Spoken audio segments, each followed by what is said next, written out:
சபாநாயகர் தேர்தல் காங்கிரஸ் வேட்பாளருக்கு மம்தா பானர்ஜி திடீர் எதிர்ப்பு. இந்தியா கூட்டணியில் விரிசல்.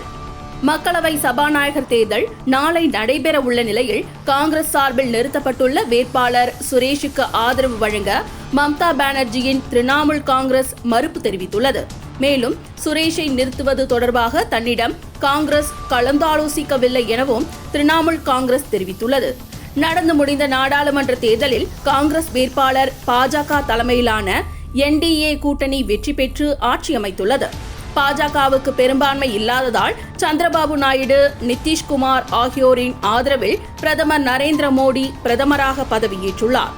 அதே சமயத்தில் இந்தியா கூட்டணி 237 சீட்டுகளை கைப்பற்றி பாஜகவுக்கு கடும் நெருக்கடியை கொடுத்து வருகிறது. எதிர்காலத்தில் பாஜக கூட்டணியில் ஏதாவது பிரச்சனை ஏற்பட்டால் தனக்கு இருக்கும் பலத்தை பயன்படுத்தி ஆட்சியை கவிழ்க்க இந்தியா கூட்டணி தயாராக இருக்கிறது. இது ஒருபுறம் இருக்க, புதிதாக தேர்ந்தெடுக்கப்பட்ட MPக்களின் பதவியேற்பு நிகழ்ச்சி நேற்றும் இன்றும் நடைபெற்றது. இதையடுத்து நாளை மக்களவை சபாநாயகர் தேர்தல் நடைபெற உள்ளது. இதில் பாஜக கூட்டணி சார்பில் முன்னாள் சபாநாயகர் ஓம் பிர்லாவே நிறுத்தப்பட்டுள்ளார். இந்தியா கூட்டணி சார்பில் காங்கிரஸ் கட்சியின் சுரேஷ் அறிவிக்கப்பட்டுள்ளார்.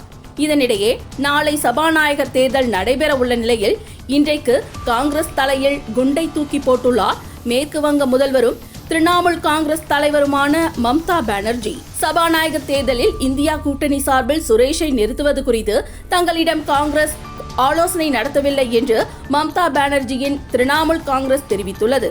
அதே சமயத்தில் இந்தியா கூட்டணியின் சபாநாயகர் வேட்பாளர் சுரேஷ் திரிணாமுல் காங்கிரஸ் தலைவர்களை சந்தித்து ஆதரவு கோரியதாக காங்கிரஸ் வட்டாரங்கள் தெரிவிக்கின்றன. இந்நிலையில் சுரேஷை ஆதரிக்கலாமா வேண்டாமா என்பது குறித்து மம்தா பானர்ஜியுடன் ஆலோசனை நடத்திய பிறகே முடிவு செய்யப்படும் என திரிணாமுல் காங்கிரஸ் மூத்த தலைவர்கள் தெரிவிக்கின்றனர். திரிணாமுல் காங்கிரசின் இந்த திடீர் அறிவிப்பால் இந்தியா கூட்டணியில் விரிசல் ஏற்பட்டுள்ளதாக தகவல்கள் வெளியாகியுள்ளன.